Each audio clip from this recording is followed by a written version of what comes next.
Сёлета маладзечанскі цэнтр сацабслугоўвання сумесна з Мінскай абласной ДЮСШ «Алімпік-2011» рэалізуюць праект «Азбука здароўя».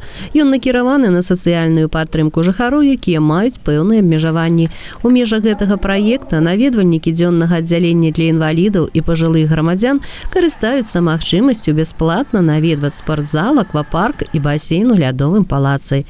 Спорт і фізічная актыўнасць сапраўды могуць аб'ядноўваць людзей, здружыць іх і навучыць падтрымліваць адзін другога, бо на пляцоўцы ўсе одна команда.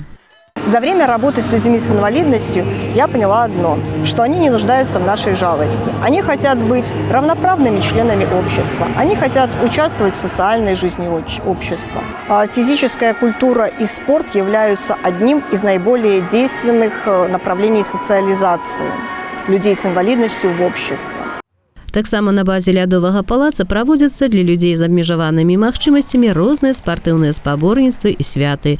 Адно з іх адбылося напрыканцы восені. Дзве каманды – «Вясёлка» з Цэнтра карэкцыйна-развіваючага навучання і рэабілітацыі і «Аптымісты» з дзённага аддзялення для інвалідаў і пажылых грамадзян падрыхтавалі візітку прывітання, правялі міні-турнір па баскетболу, удзельнічалі ў вясёлай эстафеце, развучылі комплекс практыкаванняў падчас музычнай паўзы і пазмагаліся ў конкурсе капітанаў.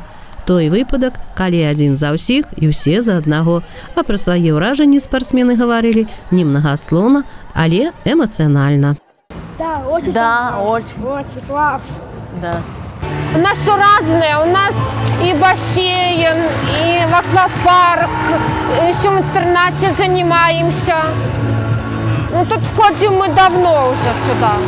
Перамагла, зразумела, дружба. Каманды атрымалі медалі і граматы. Педагогі падзякавалі за арганізацыю свята валанцёрам маладзёжнага праваслаўнага братства ў гонар святой блажэннай Валянціны Мінскай пры Успенскім саборы, трэнерам ДЮСШ «Алімпік-2011» і спонсарам сетцы піцэрыяў «Пінгвін».